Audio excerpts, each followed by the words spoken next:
Thank you for joining us today at Pimentel Academic Services. The topic of today's conversation is the decoding of a typical percentage problem that's commonly found on standardized math tests. The first step that a student will encounter is the translation of key terms in the sentence. That direct translation, the what stands for the variable x. The is, which is a verb in the sentence, is equivalent to the equal sign. 10%, we're going to see that 10 is placed over 100. Yes, we're going to use the percent sign as a 1 and 2 zeros and write this percent sign into a rational number, basically a fraction.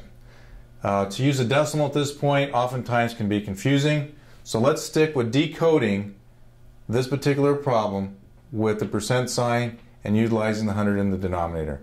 The preposition is going to translate into a multiplication sign.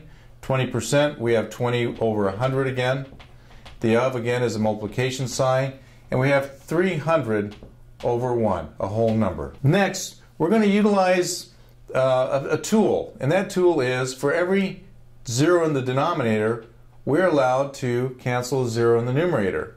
As long as these particular rational numbers, these fractions, are being multiplied by one another, we can eliminate 0 for 0, denominator for numerator. So here's another one, denominator, numerator, denominator, numerator, denominator, numerator. Getting back to the percentage sign, this helps us realize that if we have 4 zeros in the denominator, we can effectively cancel 4 zeros in the numerator, which leaves us with our final process. 1 times 2, which is 2, times 3, the answer is 6.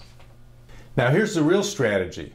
Once the students are taught to decode this sentence, they realize that all of this sometimes is not necessary.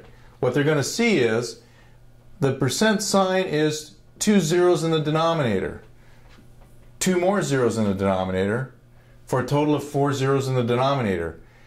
They know that this is in the numerator, there's 1. They know this is in the numerator, there's 2 zeros. And we have 3 and 4 zeros in the numerator in this problem. So 4 zeros in the denominator minus the 4 zeros in the numerator means all the zeros cancels on this problem, in this problem, and we have 1 times 2 times 3, which gives us 6. You don't even have to raise a pencil or lift a pencil to actually do the math if you understand the coding of the problem.